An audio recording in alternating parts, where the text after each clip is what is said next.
So the other part that goes along with legal is the ethical side of care. When we talk about legal, there's always the ethical aspect that has to go along with it. We talk about the Code of Ethics. The Code of Ethics was developed by the ANA, American Nurses Association, and it outlines rules for nurses about client policy, nursing conduct, nursing behaviors to protect the client and the nursing profession. Its ideals, duties, and obligations that nurses must uphold as nursing professionals. As far as the Code of Ethics, this has rules, like I just mentioned, about patient privacy, how the nurse conducts themselves, and the nursing behaviors to help protect the patients and themselves. Morals and ethics. Morals is the what, that's personal values and beliefs. The ethics is kind of the why. A code of ethics is a guide for expectations and standards of care. When we have an ethical dilemma occurs whenever we have a choice between two undesirable choices. So there's really no clear right or wrong, but we've got to choose between these two choices, and both of them may not be desirable. Some of these topics that can be brought up as ethical dilemmas could be transplants. Which person should get the organ, which should it go to?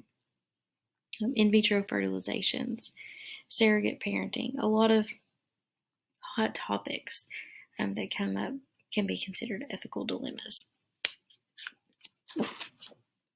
There's ethical principles that occur and that we should abide by whenever we're providing care for patients. So when we talk about autonomy involves the patient making their own choices, even when it's not in the best interest. This is, the nurse has an obligation to respect the client's right to make, and it's difficult if the client's decision is not what the family wants or maybe what even the nurse thinks should happen. But encouraging the patient to be autonomous and making their own decisions, having a living will in place prior to them becoming unable to make their decisions, making DNR decisions, having that autonomous decision making of their own.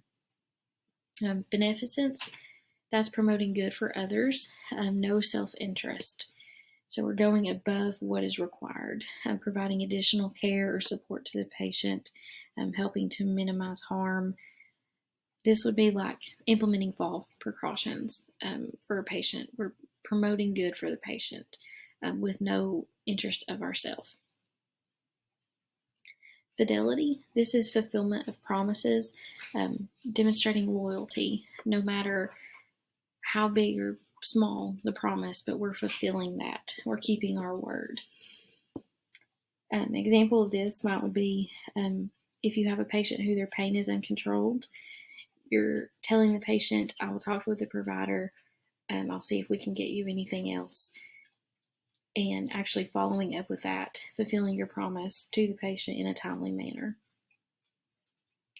Justice, this is whenever we have fairness in care and delivery and resources. We're being fair regardless of age, sex, race, providing them with the same standards of care for all. And then non-maleficence, this is do no harm. We're causing the least amount of harm. So if the harm is caused to the patient, does the risk or the benefits outweigh the risk? And then veracity, telling the truth. We're just making sure to provide truthful, accurate info and being truthful and disclosing errors. So our question, the client has right-sided hemiplegia as a result of a stroke and wants a cup of coffee. Even though the client is insistent, the nurse does not permit her to drink the coffee unsupervised. The nurse is using the ethical principle of, this would be C. So it's a very simple example, but the nurse is decreasing the risk of harm or a burn by not leaving the patient alone with the hot coffee. In this instance, the nurse judged the principle of non-maleficence to be more important than the principle of autonomy. So when you have no clear direction, so you have an ethical situation and we're just not really sure what to do. Maybe you have a patient that's admitted in the hospital and the physicians are looking at the situation and maybe it's an unsafe discharge or do they go home to this person or another family member? There's no clear direction on what should be advised. And they have ethical committees in place in hospitals and institutions that can look at these unusual or complex issues. And it's consistent of several different people, but they look at this and they base their guidelines off of several different aspects, but they give some direction in what decision should be made. So ethical guidelines, we can look at the American Nurses Association Code of Ethics for Nurses, and it has some statements that they make regarding some ethical situations. Whenever we have a dilemma, it's a problem that becomes an ethical dilemma. When it becomes a dilemma, we have science that's not enough to solve it. We've got conflicts with two moral imperatives, and then the answer has profound effects on the situation or the client. So whichever answer that we choose is going to have effects on that situation or effects on that client. And we can't just base our situation solely on science. So then it becomes a dilemma at that point. Ethical questions that arise out of nursing practice. What will your level of participation be in a given ethically challenging situation? Can you support clients' decisions based on their ethical beliefs? And then what are your feelings about the results of decisions made by others? Every time you have an ethical situation, it always causes you to kind of have internal feelings about what is going on, about the decision that is made.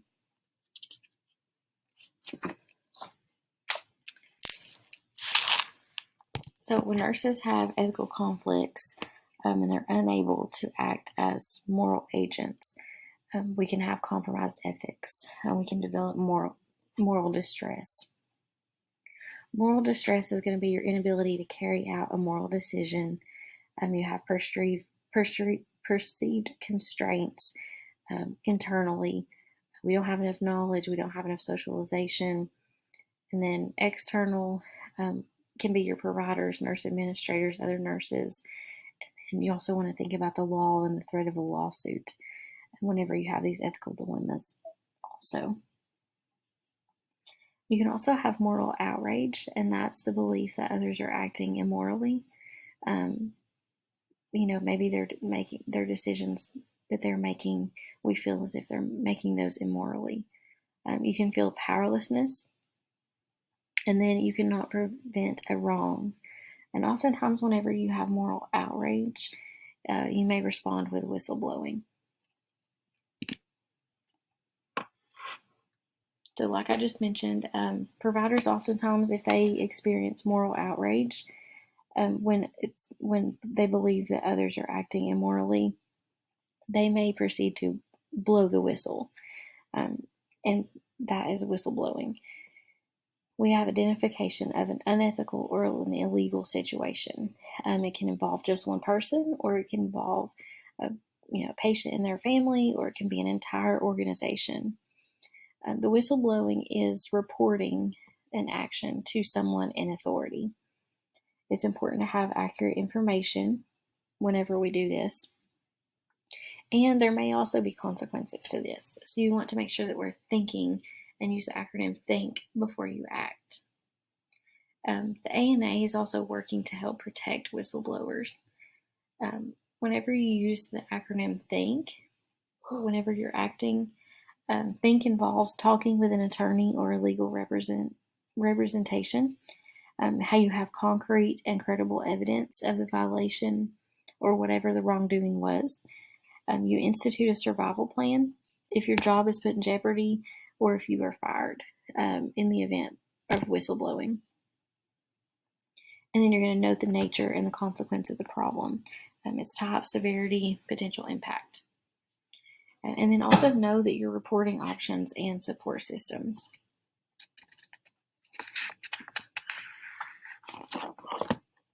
So the processes for ethical practice, you want to clarify your values. Think about your own values, make sure that you are clarified in your thoughts. Identify moral dilemmas. Use the decision-making model, and then we're going to use the acronym MORAL. So M, massage the dilemma. O, outline the options. R is resolve the dilemma. A would be act, and then L, look back and evaluate. You're going to look for a compromise whenever we're trying to alleviate that or talk about the ethical practice. And then you can also participate on an ethics committee and then improve your ethical decision making.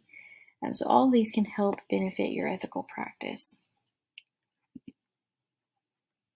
So using the MORAL acronym for making an ethical decision, under which letter would the following action fall? Provider explains to the laboring woman the impact on the unborn child of refusing a cesarean birth. The correct answer would be D, and that's letter O in the MORAL acronym, outlining the options. So if we go back a couple slides in the process for ethical practice, when we're telling her all of the options, we're outlining the options, we're using this acronym for helping with decision making. The physician is explaining to the patient all the consequences and listening to the patient for their viewpoint.